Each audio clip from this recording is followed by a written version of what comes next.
First tonight, a major humanitarian crisis at the border that is expected to keep getting worse. More than 13,000 migrants are crammed under the Del Rio International Bridge, and the number could swell to 20,000 in the coming days. Now, overwhelmed Border Patrol agents have temporarily closed the port of entry so they can focus on getting resources to these migrants. Melissa Correa drove to Del Rio today to see the conditions for herself, and she joins us live tonight with the very latest. Melissa.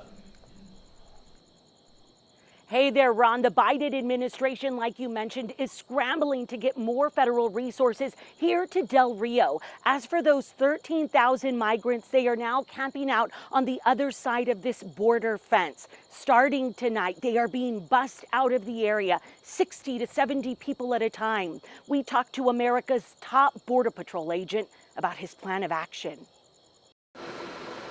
By air, we get to see the size of the crowd crammed under the Del Rio International Bridge. From the ground, a look at the living conditions. Tents made out of trash bags or dried palm leaves are the only protection from today's triple-digit heat. Our agents are outnumbered. Raul Ortiz, a native of Del Rio, leads the U.S. Border Patrol. He just walked through this camp today. We've never seen a migrant population explode so quickly on the immediate border area like we saw over the last 72 hours. We've got roughly over 13,000 migrants from various demographics. Most are from Haiti. The Associated Press following their journey through the jungles of South and Central America. Haitians are fleeing their unstable country. Political turmoil and a decade of natural disasters have wiped away infrastructure, resources, and jobs.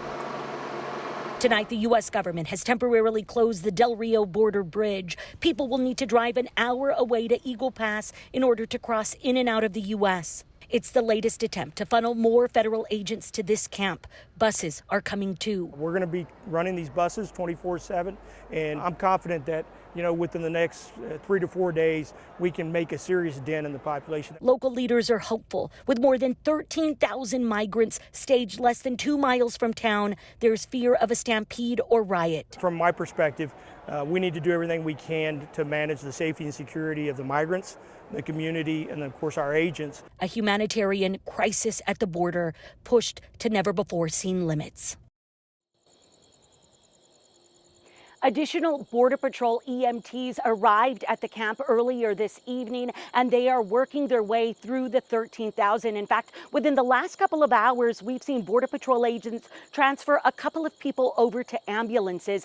And Mia, we're hearing that at least 2 women in the camp gave birth earlier this week. Again, as I toss it back to you, all of this happening in the midst of a global pandemic with the very real threat of COVID-19. So many challenges, so very complicated. A crisis indeed. Melissa Correa at the border live in Del Rio, Texas. Thank you.